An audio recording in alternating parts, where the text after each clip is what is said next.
Yeah, with my graduation project, I wanted to help people see music, because we don't really see with our eyes, we see with our brains, so that's why we can see our dreams. So I wanted to trigger the brain in people with music in order to make them be able to see a story.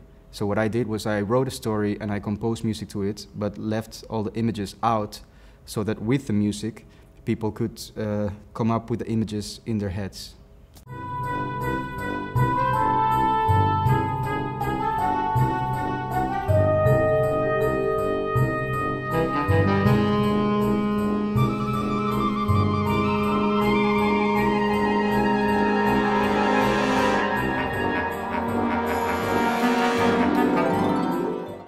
The project started as a tribute to Danny Elfman, that's why it's called Danny's Bicycle.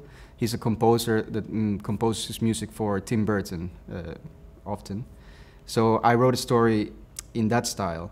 So it's about a boy who is not supposed to ride bicycles, because kids shouldn't ride bicycles, but he goes ahead and does it anyways, and throughout the story you see what happens. So I think my project can connect with a lot of people in a different way than they're used to, music-wise, because people are used to just listening to music, which is totally perfect. It's great. It's a great experience to listen to music. But in my project, you get to listen to music, but it's much more than just listening to music. It's telling you a story, and there's no images. So there's sentences, but without images. So you have a lot of room in your brain to let the music go in, let the music tell you this story, and then you can project your own images onto this black screen, which really triggers your imagination, and it really changes the way you can experience the music itself.